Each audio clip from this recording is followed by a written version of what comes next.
Yesterday there was sun and there was rain, beauty in the mundane.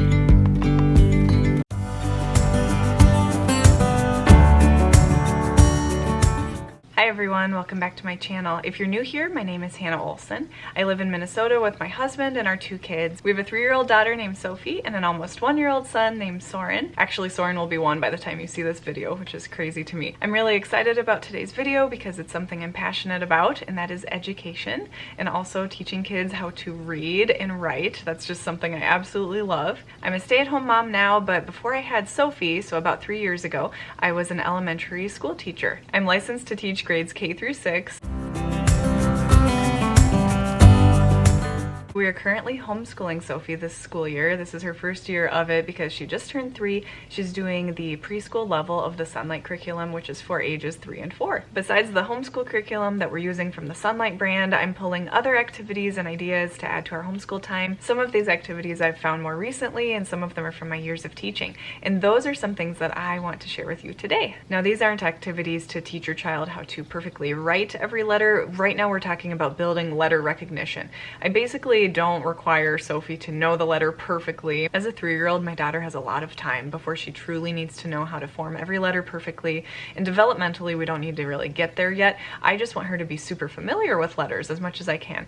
And Sophie is a huge learner. She's excited about this kind of thing. You'll have to know your own child and what they're ready for as well. I do a mix of these activities that you'll see in today's video. I sometimes pull new activities, but these are some of my favorites. A quick note about manipulatives or anything physical that you're giving your preschooler, like a tool, things like Play-Doh and that play foam, I would definitely build in a couple minutes for them to just play with it first. You're going to save yourself a lot of frustration that way if they get a little time to explore and play with it, because we want them to be curious. We want them to really be inquisitive about new things. And of course, if you just handed them fun foam, they're going to want to play with it. But definitely build in even a little bit of time for them to play with those things just to get to know it. Or you can do the promise of even more playtime with it afterwards, although I kind of like the idea of them playing with it a couple minutes first. And you'll save yourself a lot of frustration that way, because otherwise they will be draping the Play-Doh across the edge of the table, or putting it on their face, or just squeezing the foam stuff, just being curious about what it feels like and how to work with it. This is something I learned in college in student teaching and as an actual elementary teacher. For instance, if you're doing a science experiment where everyone gets water and eyedroppers, you want to let them play with it or experiment just a little bit before you start the activity. Otherwise it's way too distracting for them. But we do want them to be curious, so it's actually good that you see your preschooler really excited about the foam or the Play-Doh and really interested in how to shape it and mold it. That will translate well to the activity. Just give them a little bit of time to get to know the materials first. This week, the letter of the week was H, and I had not taught her the letter H before, so it was fun for me to see her start to become more familiar with it, and I think it's really starting to stick with her, which is always wonderful to see as an educator or as a parent. The first activity we did involved these free printable Play-Doh mats from All About Learning Press, and I will link that below for you. I like to put pages like this in a thicker plastic page protector, and I can link those as well. These work really well for things like dry erase as well as activities like this. And then after Sophie traced the letter using her finger, we used Play-Doh, which was especially fun for her, to shape the letter H.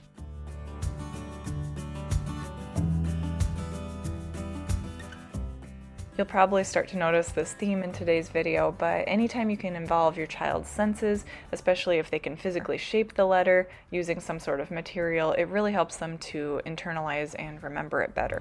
Our second activity for working with the letter H was this really fun foam and letter cards set that I had found on Amazon, and Sophie loves it so much. I do have a rule with the kids that they can't play with this foam outside of this learning time because it can get pretty messy, but it's such a fun tactile way for children to form letters or whatever you want them to work on.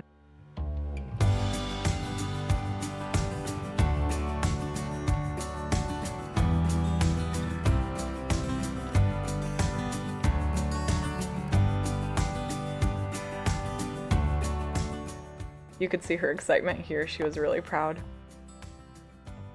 One of my favorite sites for finding educational resources is called This Reading Mama, thisreadingmama.com, and these are her dot alphabet pages. You can use all sorts of materials with these dot pages. We use dot markers this time, but we also like to use those circle garage sale stickers or pom-poms as well.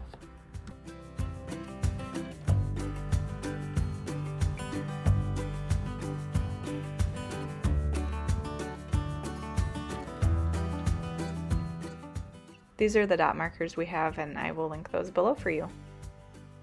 One of my other favorite sites for finding educational resources is called The Measured Mom, or themeasuredmom.com, and she has these great letter pages with pictures at the bottom that start with that letter of the alphabet, and your child can color each individual picture for that beginning sound and then cut them out, or you can cut them out as the parent, and then you can glue them to the letter itself.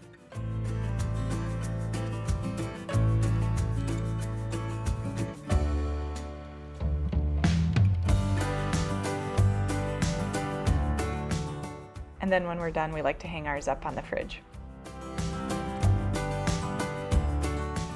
The final activity I wanted to share today is probably the messiest, but I bet Sophie would argue it was the most fun.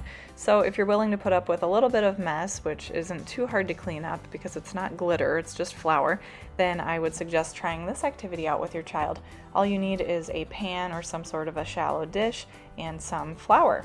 I did have Sophie start out by tracing the letter on the mat we used earlier, and then she went ahead and wrote the letter H, and backwards is totally fine at this age or at younger ages, so I was really proud of her and she was so pleased. Thank you so much for watching today's video. I hope you really enjoyed seeing those activities that Sophie and I worked through. It was really fun for me to do them with her. It always is. I hope it gave you some ideas. I will leave any links below to resources that I use or that I have found. Otherwise, some of them are just simple enough to pick up, like flour in the kitchen, and to do it yourself. If you enjoyed this video, please give it a thumbs up so I know to make more like it. Please comment below with your favorite activity, either out of this grouping of activities or ones that you like to do with your own preschooler.